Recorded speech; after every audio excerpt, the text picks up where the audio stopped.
Hello, my name is Paul Virgo, and I'm a climate reality leader. We at Climate Realities Team Italy have started doing a series of interviews to show people what we do and how we're trying to combat the climate crisis.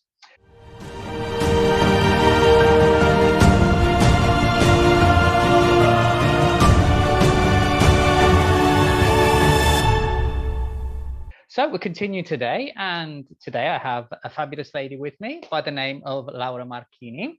Hello, Laura. Hi, nice to meet you all. And okay, Laura, so could you kick us off today by just talking about yourself and how you came to be involved in the Climate Reality Project?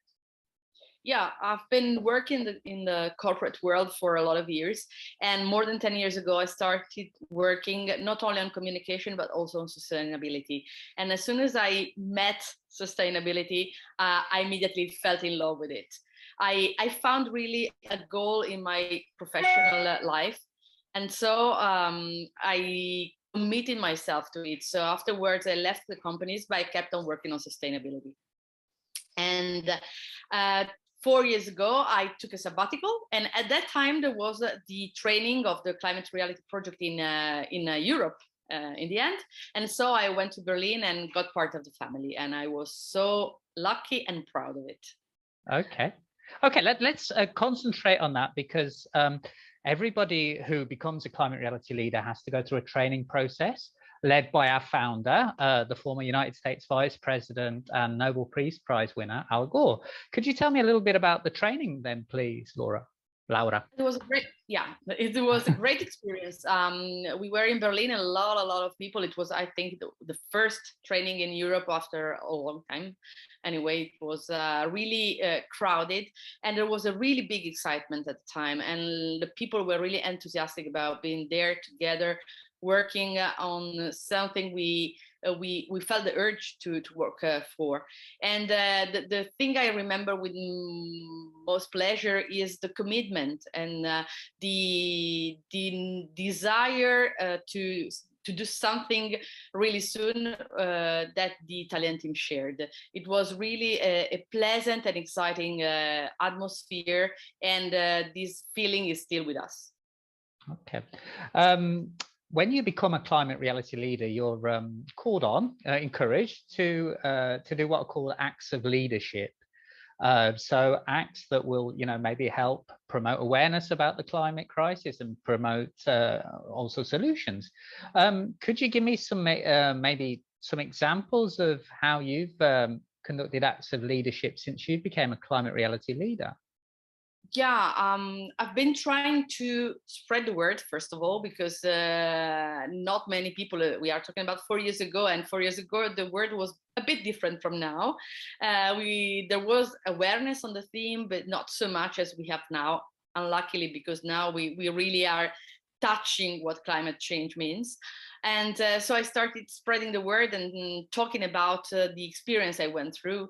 And I talked to local newspapers, and I had some interviews. And every time there is an official event or something going on in the area, I try to participate and be there just to keep on talking about it, because people need to be told about this experience and this thing we are forced to face now, and they have to be involved, because the point is climate change seemed, now I have to say seemed, to be far away from us, but we are touching it. Where I live is in a very draft period, and so we are really seeing what climate change means. So being in the community, talk about the climate crisis, and try to make people react and change what they do every day. Okay. Just to sort of go back to what you just said about the climate crisis and how it touches us maybe personally at some levels, even increasingly more so, unfortunately. Can you give me maybe an example of how it's touching you personally at all, please, Laura? Yes, I say we because I live on Lago Maggiore, and we are on TV every day these days, because Lago Maggiore has never been so scarce of water. and we really see places we have never seen because there is no water in, there is no water coming from the mountains, there is no water going into the river Ticino, and this is something we really see every day. I see the lake from my window. I'm a lucky person, but I'm a really sad person because I see things I would never think I would see. So it's really it's something which touches me directly every day. Okay, going back to how the Climate Reality Project, has the Climate Reality Project in any way sort of helped you in your work sphere?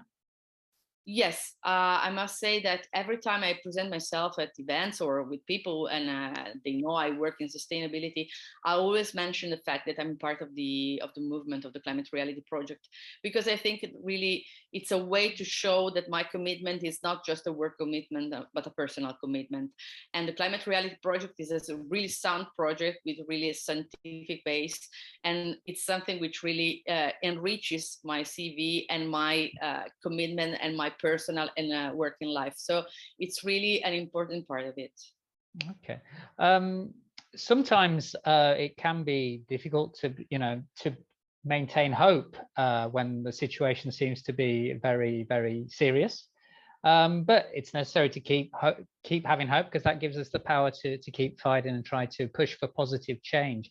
Is there anything in particular that gives you hope at all, Laura? I must say that I've been in touch with some young people who have come to live in the area where I live, and they are so committed. They are really doing something, trying to change the status quo.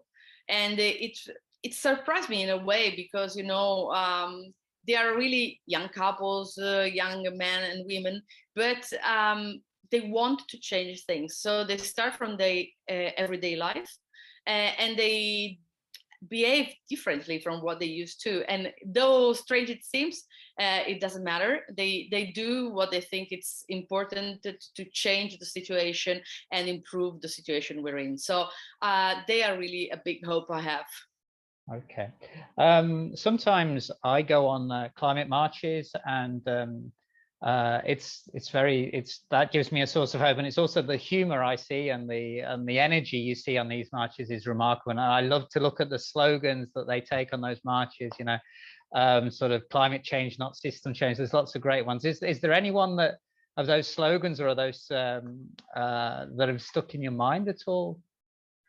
Well, I think there's a good irony in lots of the slogans they have, but I don't mention them now. But I think that one of the ones that you mentioned, the system change, is really important, because the climate change is just a part of a system, and we've got here because we were used to a wrong system. So if we don't change the system, we don't change also the climate, and we don't find the right way to live our lives. So we really need to change our mindset and our way of living. So that's the thing we have to do. Okay, so climate change, no. System change, yes. System change, Yeah. not climate change. Okay. Yeah, okay, well, thank you very much for talking to me, Laura. And Laura, wow, how many times have I got that wrong today? Laura. And thank you all for watching.